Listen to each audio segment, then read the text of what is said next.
Yeah, my first question was, did we really come back just to talk about Chad Michael Murray? We did. And I should say, at my behest. What? Don't go. No. I have a wedding rehearsal. Okay, whose? Mine. Are you serious? Maybe we are crazy. I, for one, am not crazy. I'm merely a grown woman trapped in my daughter's body.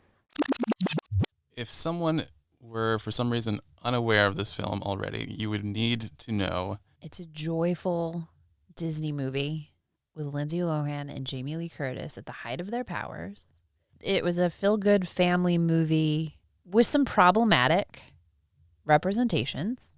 But a fun attempt for mother and daughter to understand each other. Yeah.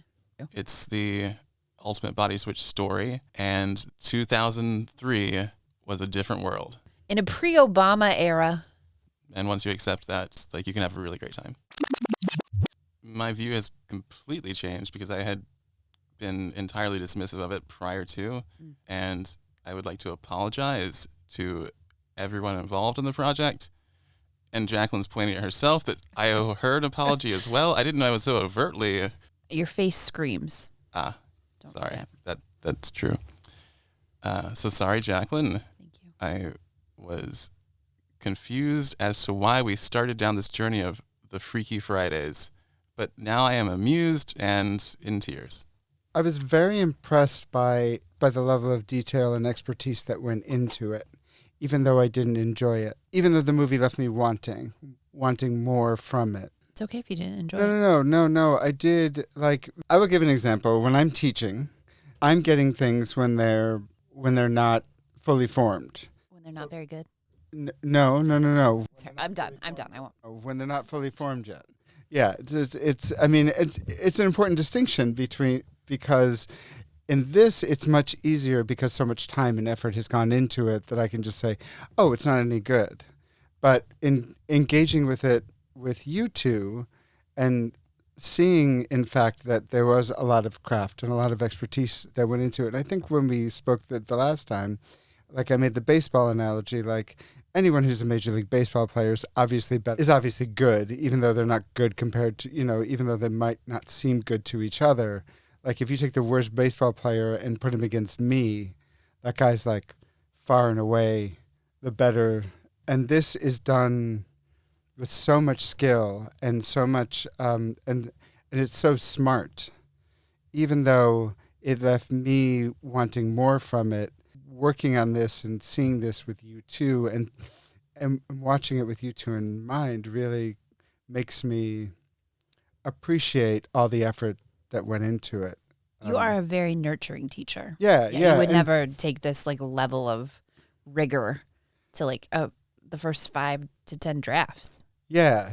Those when are you're different. watching people find their way in something, you have to have a little bit of like, oh, this is good. Like, this is what I see, and maybe pay more attention to this and more attention to this. And with this podcast, a lot of what I told you before is how like I'm really demanding of the things that I see because I want something from it. It makes you a good writer. Oh, thank you. But it makes me be a lot more patient. Like, I need to be a lot more patient with the things that I see. So, with Not for this everything that I podcast. see. It would be really boring if we just get really patient with everything. Yeah, no. Well, Well, it exists. yeah. Mm. Who would I be to critique it? End of podcast, episode 5. But watching it and listening to you talk about it, it's like, oh, right. This is, even though it's wanting, it's valuable. So it's a valuable experience for me. Almost perfect execution of a premise-based story. Yeah. And the brevity being the soul of wit visually is like 99.9% perfect. And it left me very impressed, and it also broke the expectation. Basically, I expected to either keep another computer on while I was watching it because I was like, okay, whatever, or find myself looking at my phone, but absolutely did not, and just watched it straight through, start to finish, contained my interest, and that was extremely, it shouldn't have been so surprising perhaps, but only having heard about it as a like early 2000s quirky comedy. That was my expectation. In doing this podcast, I've been thinking a lot about the experience of film. And maybe it's a little grand to call this a film. It's probably pretty decisively a movie as defined by the studio. But I've been thinking a lot about the experience of it. And like, I have a lot of thoughts about that, especially like the difference of watching this in a theater when it came out and then watching it on a plane at like 11 p.m., after days at a conference. Like those have like a really big impact on my viewing experience. I like that we make weird decisions, like watching them backwards for no good reason. Yeah. Watching it backwards. When I was watching this, I made a note like, oh, old Chinatown, that's where it's going to happen. And that could be slightly problematic. And it was like, oh yeah, it was. It like I was thinking, oh, the way they did it in Freakier Friday was much more on point for like, okay, we know this is ridiculous. We know this is a trope. We know that we're doing this. Let's make it as funny or as fun as possible. And it made me respect it. Like, That's fair. It was very respectful. I would say they were more in on the joke. Yeah. In the newest one. Yeah. It was again, nostalgia cupcakes. Like I felt like they knew what they were doing and they're like, fan service and let's just be silly. The whole thing's silly. Where it felt a little more Disney's taking it seriously in all three. With the reveal, I definitely made a note that the way that they execute the reveal is masterful because it is an actual reveal. It's not like I thought it was so good. Yes. Yeah, I thought it was so good. I have to say this because it made me so mad in the new one though. I think it is high key funny. High quality comedy when Jamie Lee Curtis, absolutely youthful, gorgeous model as Lindsay Lohan's character, right? It looks in the mirror and she's like, I look like I'm so old. Like I look like the Crypt Keeper. But she's so obviously not, which is where I did not think that was funny. I know what they were doing and what they were calling back to in Freakier Friday. But when she is an older woman, for her to stand in like the mirror and then like be made fun of for aging, it just isn't a joke anymore. It's like, that's a woman who's aged beautifully, but it didn't have the same, like, it's obviously not true, so it's funny. It just felt mean. I think it's so funny in the first one. In the first one, it's also a one-liner. Yeah. In Freakier Friday, it felt going like 15 minutes. Yeah.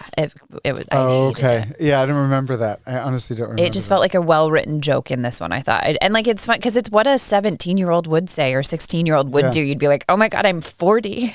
I look like I'm dead. Like that's very funny. Where like being like, oh, I look like a 60-year-old. Here's a bunch of insults about that. Just not very funny. Yeah. I also liked in this one that like when Jamie Lee Curtis is as Lindsay Lohan is waking up and she's looking like this isn't mine, and then she's looking at her hair, her hands, and then she feels her butt and it's like this definitely isn't mine. Like I like that acknowledgement. I like that, and then it's over. Unlike what you said previously, I would not call this a movie. I would call it a film. Ooh, okay, all right. Wouldn't call it a great film. Is it for pansexuals in Brooklyn? Pansexual mixologists in Brooklyn. Every opinion that pansexual mixologists in Brooklyn like myself have from film school is because of this film. Like down to the cliche. It's such a student film when you open with someone hitting their alarm clock. But this one opens with someone hitting their alarm clock as a story point that comes up again and again as a character point. It's like, it's a perfect way to start this film. I just had the honor recently of reading an early script for a friend who's a successful screenwriter. Oh, nice. So he sold a few scripts that we all know and everything. And my first comment was like, you can't start with an alarm clock. Bro. You can't start with Bro, you can't. Like the literal first thing that happens was like this rich woman like slams on her alarm clock. And I was like, I don't mean to sound too film school about it, but Bro, you know better. Freaky Friday 2003 was the last one that could ever do that. Yeah, I know that you know better than I do about screenwriting, but also you can't start there. I like the idea of it. I'm just thinking like the alarm clock. Yeah, like you're watching a movie Robby's and the first thing you play. see is like you see like a hand shutting like. Because it's good. It worked. Yeah, it worked. But when you've done it all the time. But it's cliche is what you're saying. Yeah. Okay. For 20 years, you can't. But Robby, I hope your next play just starts with an alarm clock being slammed and you're like, I'll show you. I'm going to take the rules and break them. Yeah. I'll show you cliched. It would be a very fun writing exercise to give to a bunch of students. Like, everyone start your... Everyone started. Yeah, I mean, you could. Well, it'd be very fun for, like, experienced professionals to see what they do with it. Yeah. Yeah. Robby, take it and run. I want co-writing credit on your next script that begins great. with Hymns to the Alarm Clock. Yeah. Robby's play debuts this Saturday, right? It does. That's so I'm very exciting. excited. Yeah. Yeah. I also love how that is filmed. And I wanted to ask you about that because I don't know the effect of she's waking up and moving from room to room, but the camera is obviously like right in front of her. And it's yeah. I love that too. There was a British TV show that had that sort of effect of the camera was basically attached to the person's torso, and it's filming them as they walk. It's the show you're talking about, Peep Show. Yes, that's it. Yeah, Peep Show. Yeah. And that's Cole's favorite show. Yeah, nice. Isn't it? Yeah. It's up there. It's like if you ask me like, what shows have you watched and have affected you? Peep Show. Peep Show's in there. Peep Show's amazing. Peep Show comes up a lot. Yeah, it's a great one. I think maybe that's where our friendship came from, Cole. Cole and I had no commonality except that. Wow. Maybe that's how this all began. Wow. And I brought it up. Yeah. Full circle. Welcome. That's why we always have loved you, Robby. When Robby's seen Peep Show. Yeah, we knew. Tell him. It's a great show. But that camera effect is, and I don't know what it's called, and the effect is very unsettling. Mm-hmm. And you get like, this is great. Like, you know exactly how she's feeling. You know exactly what the experience of waking up in a different person's body means to this person. And the horror of it. It's got like kind of a horror film disoriented feel to it. Yeah, like where like discombobulated, disoriented. Yeah.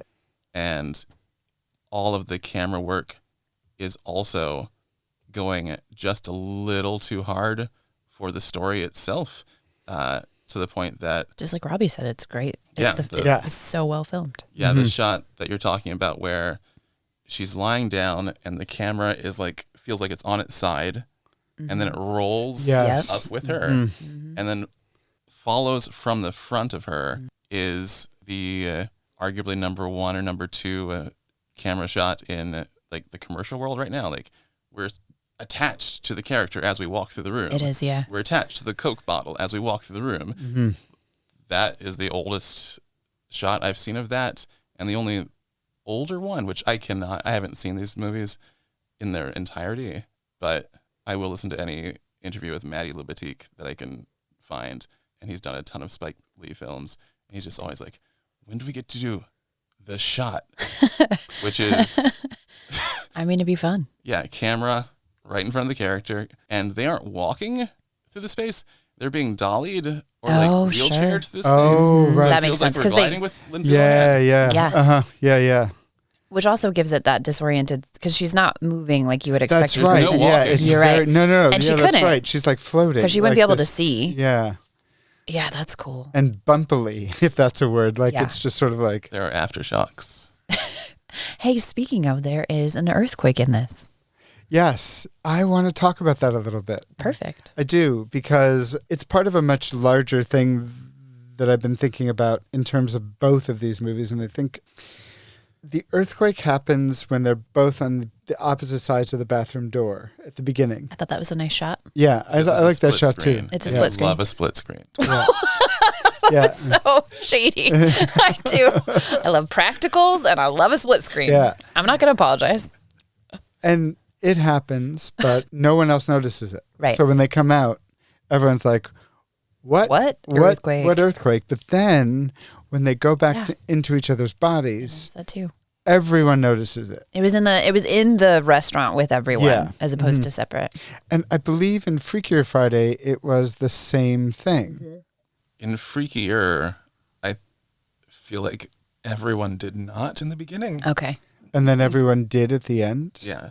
Yeah, that's something. Fact checking myself. I got really caught in that. Yeah. I I was like, what is? I love how the camera goes from Jamie Lee Curtis and floats in this one. Mm-hmm.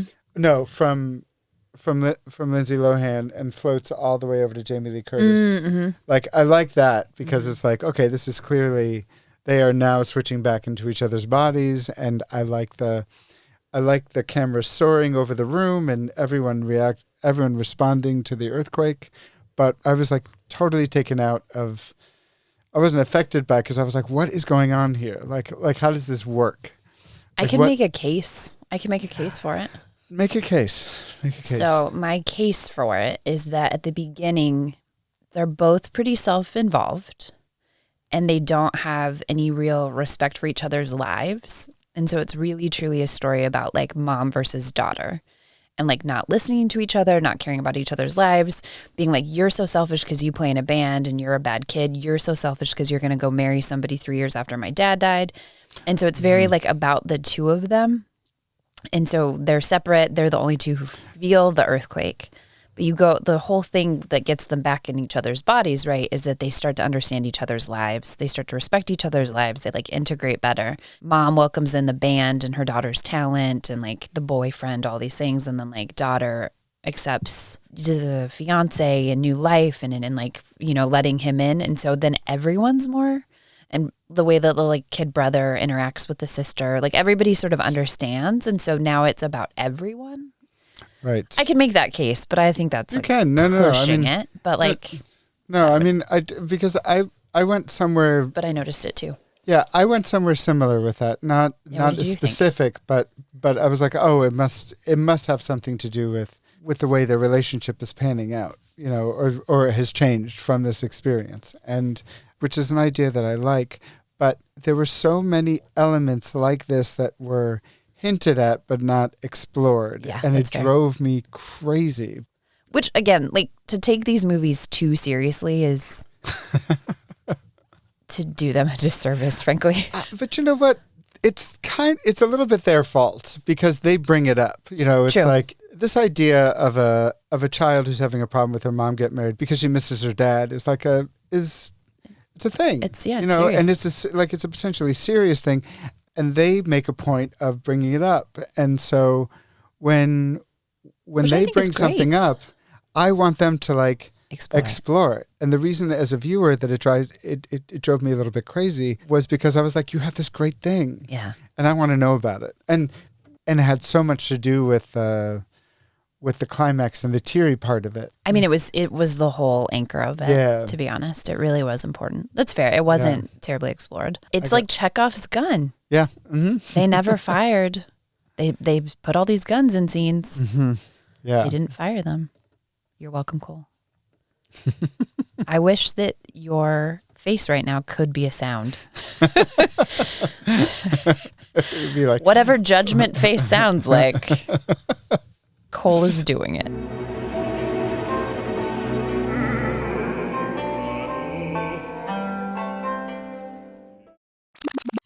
Oh, let me ask this way.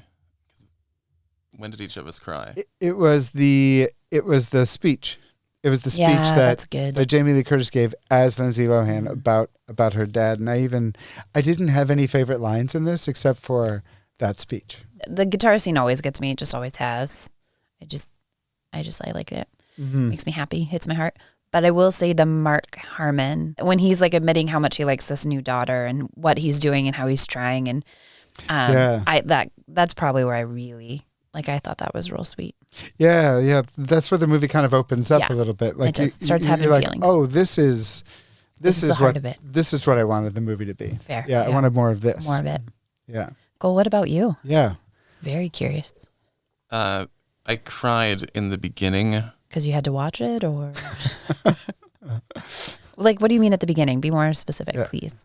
I mean that Lindsay Lohan's character, given the trappings of being like the most upper middle class, my mother is a psychiatrist, where like they have every need met that you could ever have met, but within that, Lindsay Lohan's character actually has some like crappy stuff she has to go through. Yeah. And some like reasons for teenage angst. Yeah. She's not seen or heard at all. No. Yeah. And that's actually what I think really hard. You can have all the external things you want, but if you're not seen and heard. The most therapy I need is about not having needs responded to. Yeah, as a not kid. being seen and heard, and yeah, your needs not mattering, even though even though you literally went to sailing school. Camp. Yeah. It was sailing camp. Sailing camp. She really is. I identify. I think that's really good because her brother is a dick, but like mom never ever sees it, and like her life at school is hard, and yeah, she's kind of bullied. Yeah, as opposed to Freakier Friday, that kid's life was it was fine. pretty effing awesome. Yeah, all around. I thought there was a lot more empathy in this one because of that. Like it was like they actually each had their struggles that were invisible to each other. And they were able to come to understandings about like what was good for each other and what the other one was struggling with that I didn't feel in Freakier Friday. The empathy is the biggest thing that made me cry in the beginning because you could feel it coming and they would have to reckon with it. And seeing them first react and reckon with it really got me. I agree. What? And then you said in the middle or later on. So I should say that the end of Freakier Friday got me. The end of this one did not actually get me, even though it was seemingly more well done. But what got me in the middle, dude, this kid has an audition and you're not just like, go effing audition to like, I agree. Get your career going. If your mother can't realize that, go die. Yeah. Go die. Yeah. No, that bugged me too. I had this problem in the other Freakier Friday too, where I was like, do these parents not consider their kids at all? Like if my kid didn't want me to, like I've dated people who have kids. And it's always a discussion of like, if I meet them and they don't like me, this is going to be a hard moment. Like we're going to have to figure this out because I'm not going to, they get a vote. Oh, they totally get a vote. And they're the most important vote. Yeah. I'm not going to go marry their mom or dad and be like, F that kid. So I found that a little weird. And yeah, like why would you, she's so talented. Like how has mom just completely missed her immense talent? I know that it's a really important day, but like to just completely discount it. Yeah, I used to. That's why I really liked Mark Hammond being like, go. Because like that's a good parent. Yeah. That's absolutely. Like, we'll figure it out. Like, go take your hour. I know this is like the most important day of my life, but like, go. Did you catch them slipping between the important moment is the rehearsal dinner versus the important moment is the most important day of my life? Meaning like. Good catch. The story, by the way, was good enough that didn't actually matter. But since we're here. You're right, because it's like the script itself only works if like the rehearsal dinner has like these high stakes that are wedding wedding high. Mm-hmm. But a rehearsal dinner isn't the most important day of your life. The wedding is, but that's just a credit scene, right? Like that. Yeah, that's funny. Good catch. And 3 years is pretty fast to get remarried. It's not. I mean. It's not fast. I think a lot of people do, and I was like, no commentary. But like, it would be a lot because that means that like mom has started dating before that date, and they got engaged before that date. So it's like a year, maybe 2 after their dad passes away, and like that's fine. No judgment on the timeline, but I could see how a child who lost their father would need a lot of processing. And so to just completely disregard that and be like, nope, I'm getting married because I'm happy is like bad parenting. Yeah. Well, she providing. She provide. You got a nice house. Yeah, you're welcome. She's not seen and heard, which is pretty traumatizing, even if you have money and food. There's like a statistic from probably 10 years ago where like money does cause happiness up to a point, and then it absolutely doesn't cause you any more happiness. And the amount is actually pretty low. And it's like where basic needs are met. So at the time it was like money does buy happiness up to $80K a year. And then after that, it doesn't. Right. And I'm sure now it would be like, it only buys happiness up to like $150K. Right. Everything else is actually just not happiness. It's like, what color is my mug?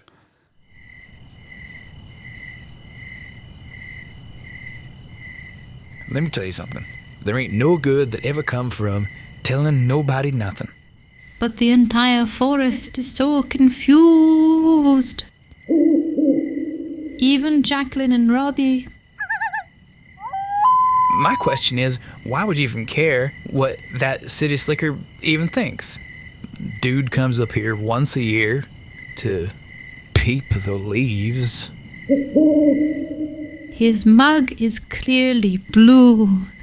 So surely someone should tell him nobody knows what he means. Both Jaclyn and I were like, huh? Help. I thought that made sense. Well, This is not a pipe. This is the color of my mug. yeah, it's like, well, it's like I can have any mug in the world because I make $150K a year. So my big problem is which color is my mug? Yeah. Oh, yeah. I see. Which is not a real problem. Yeah. Yeah. Rich kids have emotional needs too, man. Mm-hmm. Yeah. Yeah, and that's like, that was my main frustration with this, is because they're dealing with something that is very serious. I like an escapist movie. I like my nostalgia cupcakes. I want a little cotton candy. But you're right. They bring it up. Like, again, Hobbs and Shaw isn't trying to be like about big emotional things. And so you don't ask it to be. But this does. It brings dead dad. I mean, Disney loves a dead parent. Yeah, a dead parent. They love a dead parent. They love a couple dead parents. Imagine them getting a script and saying, I don't see a dead parent. More dead parent. More dead Needs parent, more please. Dead parent, please. Put a dead parent in there and we're off to Love production. Bambi, but could we shoot the mom up top? Everyone's just so alive. That's funny. It's the Same with Freakier Friday. They had 2 dead parents because there's dad is dead. Right. Her dad was dead, but And decades. then the mom is dead, But too. then, the new stepsister has a dead mom. That's right. Needs more dead parent. Sorry, Cole, you okay right now? Is today the anniversary of, close to the anniversary of Cole's mom passing? Like literally a year ago? Yeah. So these are jokes, but are they? Sorry, Cole. Yeah, when you guys were having your very funny group chat discussion of naming and talking about your inner critical voice, I had to hold back on saying, sorry, guys, I actually don't have one because mine died about a year ago. LOL. Robbie, do you think we're doing that thing where we're introducing a deep thing that we're not fully exploring? I think. Is our own podcast now going to suffer from this very problem? Because we're just going to turn it into a joke and I'll be fine. That's been my life. I guess maybe that's why I didn't find a problem with it. My whole life has kind of been like, oh man, this dark thing is actually fine.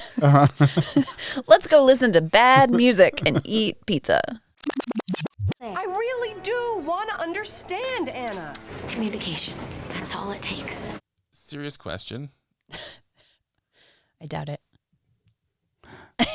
It just sounded like what you say when it's not a serious question. I'll say it again for emphasis. Serious question. Okay. What is communication? Because that's brought up in the film multiple times, and in real life, and a little bit in the film, I feel like communication, in quotes, has no actual definition other than what the person who's saying it wants it to have in that moment to get what they want. I want to know what your personal I do have a master's degree in communication, So that's why I'm asking. You first. Me. Robby Because looks people ready. have complimented me on my communication skills. On yours? That's not real. I don't have them. That's just Have they false. met you? Did you Freaky Friday someone? Yeah.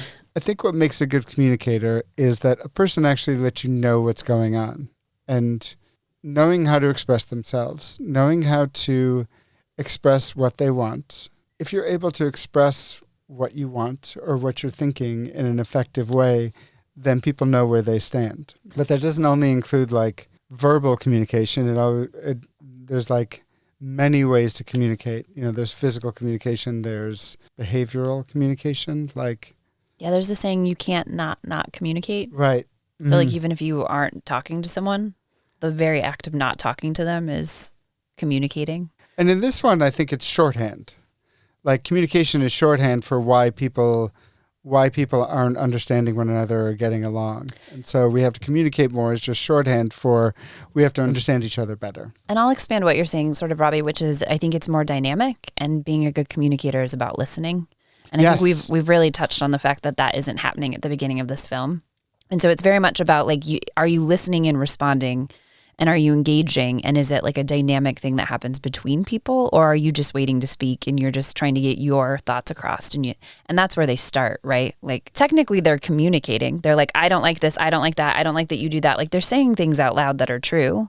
Right. And that is communication, but they're not hearing each other. They're not listening. They're not responding to each other. It's like not a dynamic, engaged partnership or collaboration, which is like what communication should be. It shouldn't be like a solo act in which I am telling you my needs and what I want and da-da-da. Like it should be dynamic and inclusive, and listening is part of that. And I think both of them arguably, but I felt especially for the daughter, not seen, not heard. Her mom's, this great psychologist who's all about communication, but she's not actually listening. Yeah. And again, that word of empathy, I think it requires a lot of empathy to be a good communicator. The scene that I was thinking of when you were describing all that is when Lindsay Lohan tells the mother about the Chad Michael Murray character meeting him, and the mother's like, no, tell me about him. I want to know. And then she lets her guard down, is like, oh, he's really great. I met him in detention. And she immediately says, like, where did you meet him? Detention. And she says, like, oh, that's a great start. Like, if I were a kid, I would have been like furious at that. Like, as an adult, I was furious at that. You say you want to communicate? And then you just immediately punched me in the face for being honest. Yeah, I would have shut down too. What did you take away from analyzing the story as a storyteller?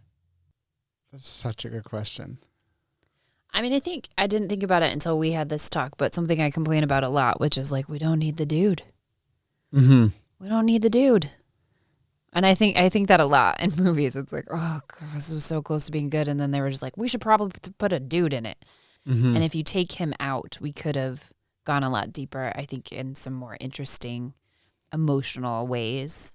It's like that Bechdel test. It's like, I don't need a dude in this. Like, we could just have this be about mom and daughter. That is it. Like, I think that's the big thing for me. And maybe that's why the Chad Michael Murray hit as much as it did, is because this is supposed to be a movie about two people really understanding what it's like to be each other. And in the original, that was a huge deal. Like, I wanted to talk about the scene in the cafe with Jamie Lee Curtis and Chad Michael Murray. It's a good one. It's important to touch on. And Jamie Lee Curtis is doing some is doing some acting with a capital A here in order to convey like this. It's like a sight gag, and then they just move on. There was a moment where they're very into each other and they're talking about music. And Lindsay Lohan as Jamie Lee Curtis. Lindsay Lohan to be clear. as and all of a sudden there's this look that crosses her face like, oh my God, what am I doing? And I wasn't sure if the Lindsay Lohan inside of Jamie Lee Curtis was going, this kid is disgusting because he's coming on to an older woman, or, oh my God, I'm not in the body that I think I am. I have to get out of here. They let the awkwardness sit, right? Where it was like, no, this is a 40-year-old woman flirting with like a 19-year-old boy. But I think Jamie Lee does such a nice job of it. I thought she did. That was some of her better Lindsay Lohaning. Like I thought she really felt like Lindsay Lohan, which helped me find comedy in the scene because of how good I thought Jamie Lee's acting was. Yeah. Like it felt very believable that she was Lindsay Lohan just in a different body. But yeah, the fact that like we see it as this 42-year-old woman flirting and about to kiss or getting very close to this like very young boy was like, oh, I hope that they remember who they are pretty soon. Right. Yeah. There's a young woman in an older woman's body who is connecting with a very young man and being very successful. And the young woman also has a crush on this guy. And I didn't understand what the tension was supposed to be other than, oh, it's a 40-year-old who's flirting with a young man, and then that's inappropriate. Let's get out of here. When you really start thinking about the reality of the world, I think that scene was the hardest to stomach. And I wondered why this wasn't okay for me. I will say, I have a number of examples from my high school where, for instance, one happened to me where I was like a sophomore in high school and a teacher, a substitute teacher, like brought me Dairy Queen back and was kind of like, flirt. And I was like, I'm the coolest. I'm probably the hottest person in the school. I win. And looking back, super creepy. And then apparently he was fired because he was like dating a student, right? So that's creepy.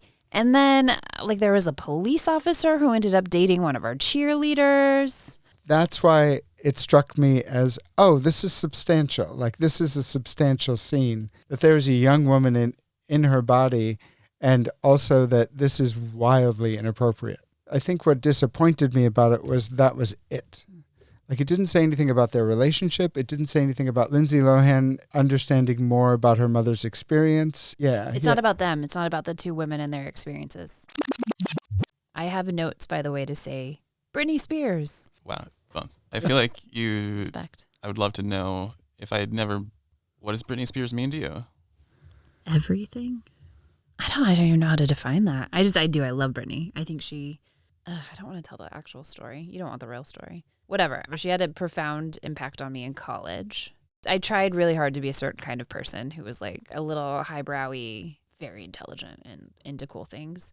And Britney was very uncool. It was like my first Hobbs and Shaw where it was like very uncool to like Britney. And so I did. Yeah.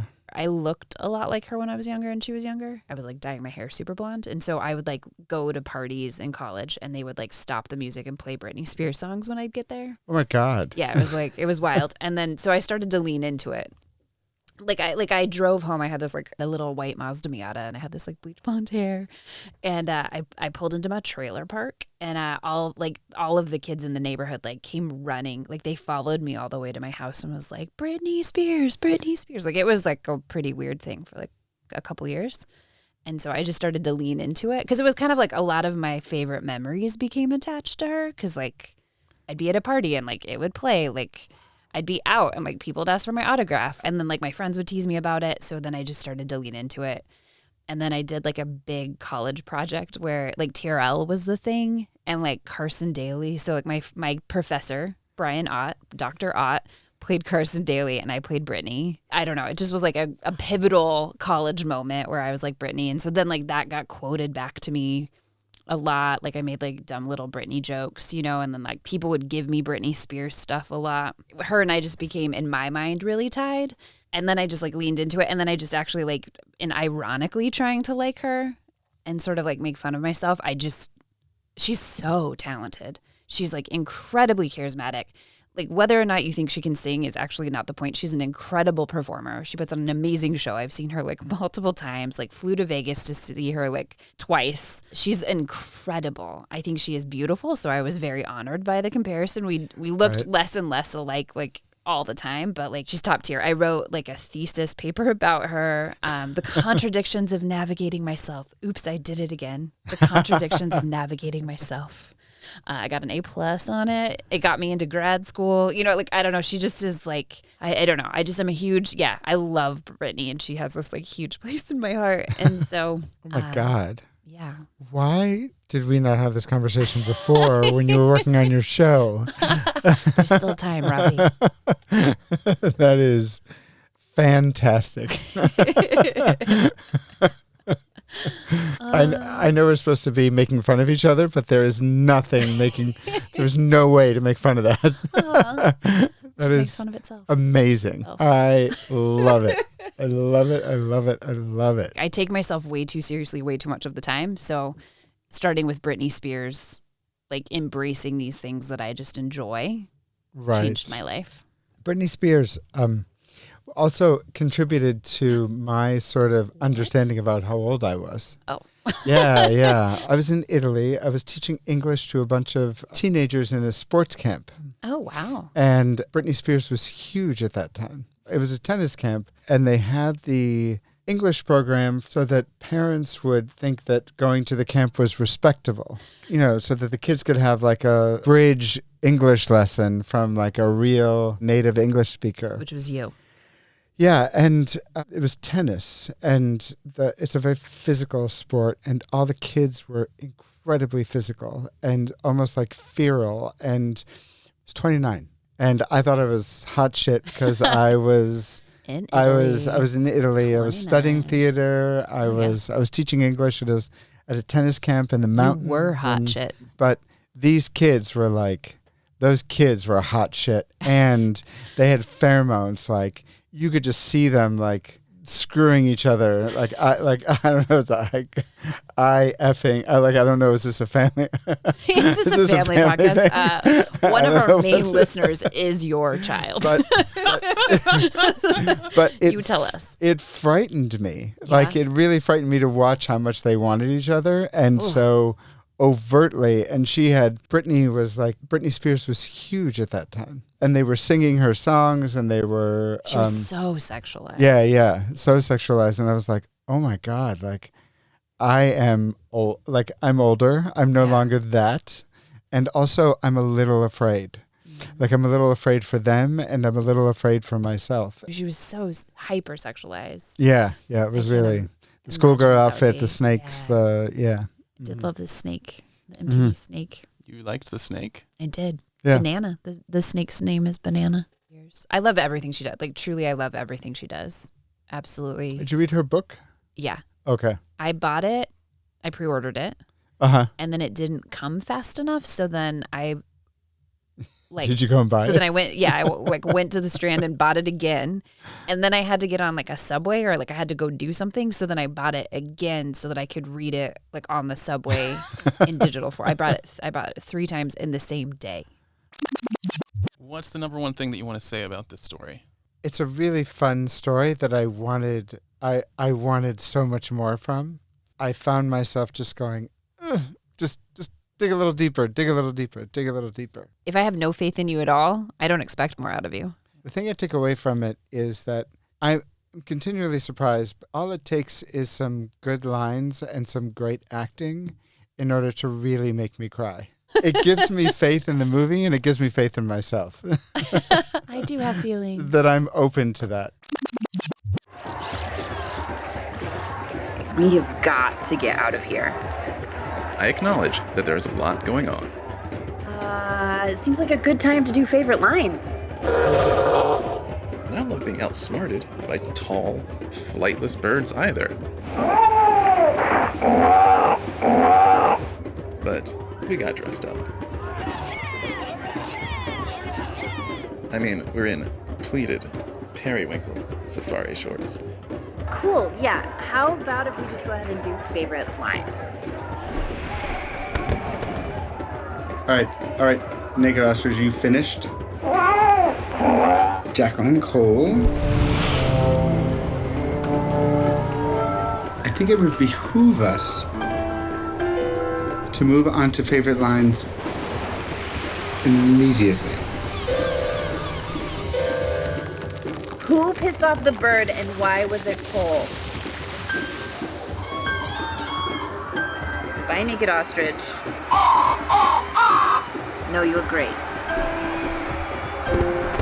I'm going to say them now. I'm saying them right now.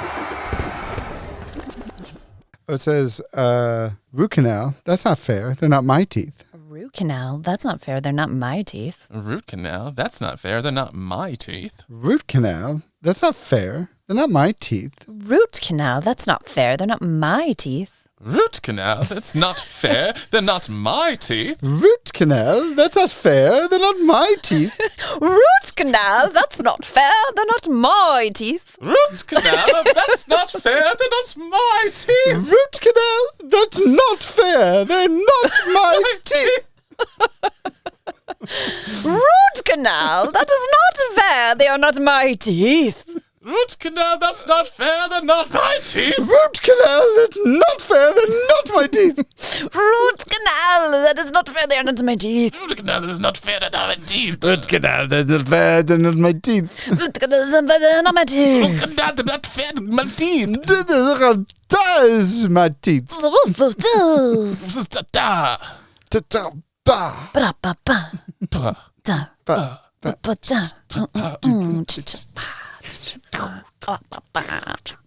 Root canal? That's not fair. They're not my teeth. We got a little Gollum. We got a little Mrs. Doubtfire. We did a little jazz. Uh-huh. That was great. So the one I came up with was, and that for someone as special as Ryan, that we would just all make a little room. Yeah. Anna really wanted her mom to know that. And that's during that speech that kind of touched me. I love that idea of we just make a little room. I did too. Like he's not going to be a replacement for her father, but they are going to have this cool little family and everyone's going to make a little space for each other. I love that idea. I thought that was really touching and, may I say, profound. Please. Yeah. And it seems to take intentional work to be a family. Yes. Oh, it certainly does. Mm-hmm. I've got the stepfather speech, which I thought was can you read very it? well written. Nice. Which is... That was a good one. I loved that. Anna says, "Are you mad?" He says, "No." Anna says, "This." Jamie Lee Curtis said this. "Do you not want to get married now?" And he says, No, I don't. Not if you're going to put me in this role. And she says, "What role?" "The role of an insensitive stepfather who couldn't care less, or thinks it's a stupid rock band, or any of the preposterous things that you just said. How can you say that I don't care? I'm not that guy, Tess. And if that's who you think I am, then this is never going to work.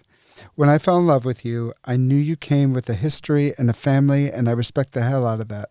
You have always put the kids first. That's exactly how it should be. That's how I want it. I never pushed Anna because I want her to like me on her own terms, in her own way." I love that. It really got me. It's like I'm reading it, and Mark Harmon does such a good job with it. Yeah. He line read so well. Yeah. It really... It had such weight. Yeah. I believed it. Mm-hmm. I was moved by it. Yeah. It's a good speech. It's well written, but it was extremely well acted. Very well acted. Mm-hmm. I mean, obviously, make good choices. And then I liked the one, "I'm sorry I'm the one thing in your life that isn't perfect."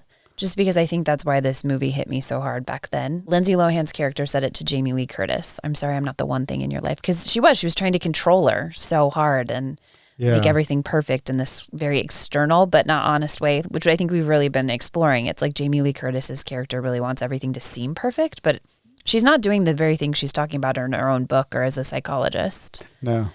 So she's trying to force her daughter, who has emotions and thoughts and independence, into this sort of false narrative of externally looks good. Mm-hmm. It was one of the first things that started letting me kind of explore my own relationship with my mom and how it felt, and having something reflected to me that I couldn't identify myself. And so just that idea that I felt like I was never perfect enough, whether or not that's how my mom felt. Right. I felt like I was never perfect enough for her. So I found that resonant. So I liked that quite a bit. And then I just like this moment where it is Lindsay Lohan and Jamie Lee Curtis's body. And it's the dude. It's the One Tree Hill blonde dude. Chad Michael Murray. What a great name. Yeah, it's such a 3-namer. Uh-huh. And he's basically she says something why are you into somebody as old as me? And he's like, "You look great." And she just has this moment where she goes, "Oh, wow." No, that's not the, it makes me laugh. I watched it 3 times. Oh, wow. No, that's not the, no. So just the, oh, wow. Yeah. Was really funny to me. Go team. If we were to do a follow-up, I would love to talk about Chad Michael Murray for a second. I mean, who doesn't? My hair. God.